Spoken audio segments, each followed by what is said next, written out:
ऐसा है कि इस देश में एक संविधान है। संविधान का वो सम्मान करते हैं कि नहीं करते हैं, इस बात का उन्होंने उल्लेख नहीं किया। लेकिन संविधान जो है वो अंततः उसके बारे में सुप्रीम कोर्ट या हाई कोर्ट फैसला करता है कि उसका अधिकार कहाँ तक जाता है, अधिकार कितने दूर तक जाता है। तो आप मुझसे ऐसे किसी व्यक्ति के बारे में टिप्पणी ना कराइए जिसकी संविधान के बारे में समझ के परिप्रेक्ष्य में मुझे कुछ मालूम नहीं है, और ना ही उन्होंने उसका कोई संकेत दिया है कि उनको संविधान की कोई जानकारी है। तो सर, जिस तरीके से विवाद उठा हुआ है, क्या कहना चाहेंगे आप? कुछ स्पष्ट करना चाहेंगे? स्पष्ट मैं क्या करूं? मैं कहां पर हूं इस समय? मैं कालकी धाम में हूं। कालकी धाम का संबंध हिंदू धर्म से है। अगर मुझे कोई हिंदू धर्म से कष्ट होता तो मैं यहाँ होता, आज मैं कहीं और होता ना। लेकिन मैं यहाँ हूँ और पहली बार नहीं हूँ, हर वर्ष यहाँ आता हूँ। और इसलिए आता हूँ कि मैं मानता हूँ कि हिंदू धर्म एक व्यापक, एक असीम, हिंदू धर्म एक बहुत मन को शांति देने वाला और विश्व शांति की बात करने वाला धर्म है। और उसी को आज हमने शंकराचार्य जी के महाराज के कथन से आज हमने उसी बात को सुना है। तो अगर मैं इसमें विश्वास रखता हूँ तो किसी को मुझसे आपत्ति है तो उसको इससे भी आपत्ति होगी, है ना। तो पहले ये सवाल तो आपको उनसे करना पड़ेगा कि जो व्यक्ति कालकी धाम जाता है और ऐसे हर धार्मिक स्थान पर जाता है और अपने हिंदू साथियों के साथ वहाँ बैठता है, मनन करता है, उनको सहयोग देता है और उनसे आशीर्वाद लेता है, वो व्यक्ति हिंदू धर्म का दुश्मन नहीं हो सकता। लेकिन लगता मुझे ऐसा है कि हिंदू धर्म के कुछ दुश्मन बीच में घुस गए हैं, जो हिंदू धर्म को प्रदूषित कर रहे हैं, हिंदू धर्म का नाम इस्तेमाल कर रहे हैं वो काम करने के लिए जो काम अच्छे नहीं हैं, गंदे काम हैं। इसलिए वो हैं हिंदू धर्म के शत्रु। और हिंदू धर्म के जो शत्रु हैं उन्हें डर ये है कि हमारी सच्चाई समाज के सामने ना आ जाए। अगर किसी किताब में सच्चाई लिखी है तो उस किताब पर प्रतिबंध लग जाए, वो सामने ना आए। लेकिन सच एक ऐसी चीज़ है जिस पर कोई प्रतिबंध या ताले लगा नहीं सकता। सच्चाई हमेशा सामने आती है, आती रहेगी। और मुझे पूरा विश्वास है हमारी व्यवस्था, संवैधानिक व्यवस्था में सच्चाई की जो जगह है उसको कोई समाप्त नहीं कर सकता। तो आप जो हिंदू धर्म के दुश्मन सर कह रहे हैं, आपका इशारा भाजपा की तरफ है? मेरा नहीं। अब आप भाजपा की तरफ मैं क्यों कहूँ? जो मुझ पर ये टिप्पणी कर रहा है वो भाजपा का है तो भाजपा में वो लोग होंगे। अगर वो किसी और दल में है तो वहाँ पर वो लोग होंगे। मैं ये कह रहा हूँ कि धर्म का दुरुपयोग जो करता है या धर्म के विश्वास में कोई बाधा डालता है तो वो धर्म का दुश्मन है, ये मैं मानता हूँ। और अगर मुझे कोई दिखता है कि धर्म का दुश्मन है तो मुझे ये जनता के सामने रखना होगा। अदालत तो सभी लोगों की है ना, हमारे देश भर में जितने लोग हैं उनकी अदालत में ये बात रखी जाएगी। वो तय करेंगे कि महाराज जी कालकी धाम के मुझे यहाँ आने का न्योता देते हैं कि नहीं देते हैं। यहाँ शंकराचार्य जी रहते हैं, वो मुझे आशीर्वाद देते हैं कि नहीं देते हैं, ये तय करेंगे। मेरा काम तो सिर्फ आकर एक अपेक्षा करना है, इनसे आकर एक प्रार्थना करना मेरा काम है, वो मैं कर रहा हूँ। लेकिन जो किताब को और मेरी प्रार्थना पर रोक लगाना चाहते हैं वो उनसे पूछिए, वो मेरी प्रार्थना पर रोक क्यों लगाना चाहते हैं। सर, कंपेयर करने वाला क्या मुद्दा है ISIS और बोको हराम से? देखिए, जो भी धर्म का दुरुपयोग करता है, आप मुझे बता दें ISI धर्म का दुरुपयोग करता है? बोको हराम धर्म का दुरुपयोग करता है? करता है। कौन सा धर्म है जिसका वो दुरुपयोग करते हैं? इस्लाम धर्म है। तो मैंने तो कहा कि वो इस्लाम धर्म का दुरुपयोग करते हैं। आज तक किसी इस्लाम को मानने वाले ने, किसी ने मुझसे ये नहीं कहा कि आप हमारे धर्म पे लांछन क्यों लगा रहे हैं। किसी ने नहीं कहा। उपयोग करने वाला अगर किसी और धर्म में भी है तो उसकी तुलना मैं इसलिए कर रहा हूँ कि वो भी वही कर रहा है जो वो कर रहे हैं। अब कहें ना आप कहें वो वैसे है, वो आतंकवादी है, वो फला है, वो सब और चीज़ें भी हैं, लेकिन मैंने तुलना ये नहीं करी कि बिल्कुल वैसे ही है। मैंने ये नहीं कहा कि ये भी अरबी बोलते हैं, वो भी अरबी बोलते हैं, मैंने ये नहीं कहा। मैंने कहा कि उन जैसे हैं, सिमिलर लफ्ज़ है वो अंग्रेज़ी में, वो सेम लफ्ज़ नहीं है। सेम का मतलब होता है बिल्कुल वैसे, सिमिलर का मतलब होता है उन जैसे, उनसे मिलते जुलते, वो सिमिलर होता है। वो मैंने कहा है।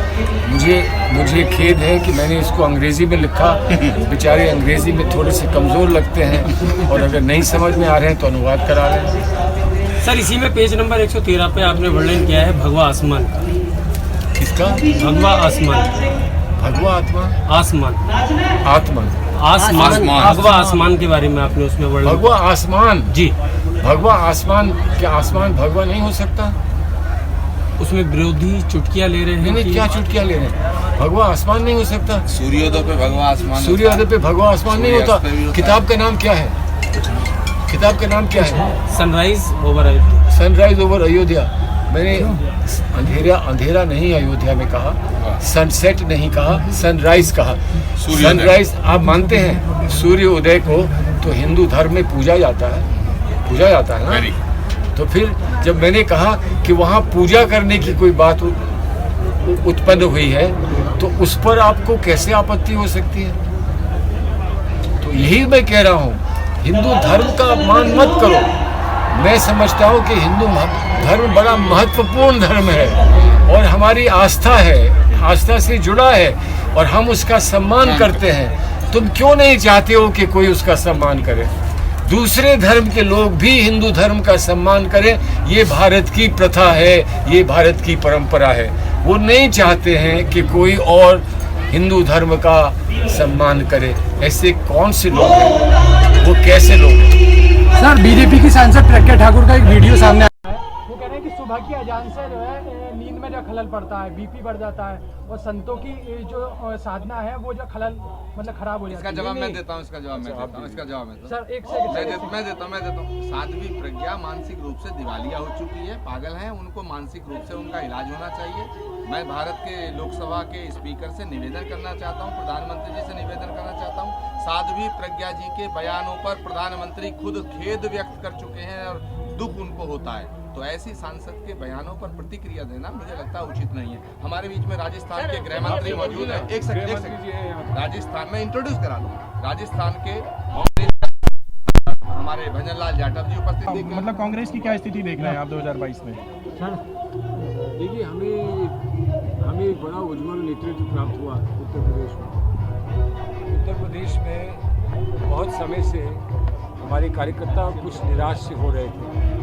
एक उज्ज्वल नेतृत्व प्राप्त हुआ और उसने, प्रियंका जी ने लगातार प्रयास किया कि हमको एक नई ऊर्जा दें, उत्तर प्रदेश में कार्यकर्ताओं को प्रशिक्षण दें, उनको एक नई प्रेरणा दें और फिर वो स्वयं दिन रात लगी हैं और रैलीज कर रही हैं, बड़ी यात्राएं हो रही हैं और हमने पूरे उत्तर प्रदेश में भ्रमण करके हमने घोषणा पत्र तैयार करने का प्रयास किया है और कुछ प्रतिज्ञाओं की घोषणा हमने पहले कर दी है, जिसमें 40% महिलाओं को भागीदारी चुनाव में ही दे रहे हैं। चुनाव में हम उतरेंगे तो 40% भागीदारी के साथ उतरेंगे।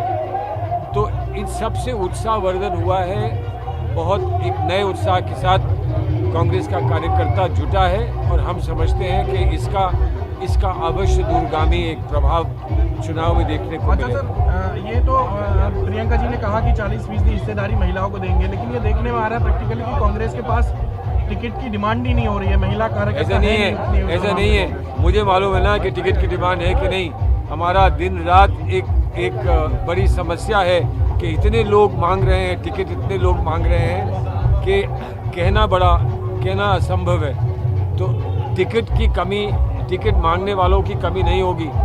हमें सिर्फ ध्यान इस बात का रखना है कि उनको हम सही छांट सकें, और वो लोग जिनको पूरी आस्था है कांग्रेस में, जो स्थायी रूप से कांग्रेस में हैं और कांग्रेस को धोखा नहीं देंगे, और वो महिलाएं जो पहली बार चुनाव में उतर रही हैं, कितने सशक्त रूप से उनके सब साथी सहयोगी उनको चुनाव में उतारेंगे, लड़ाएंगे, इस सब को बड़े ध्यानपूर्वक हम लोग देखने की कोशिश कर रहे हैं। स्क्रूटिनी कमेटी ये काम कर रही है, दिन रात ये काम चल रहा है।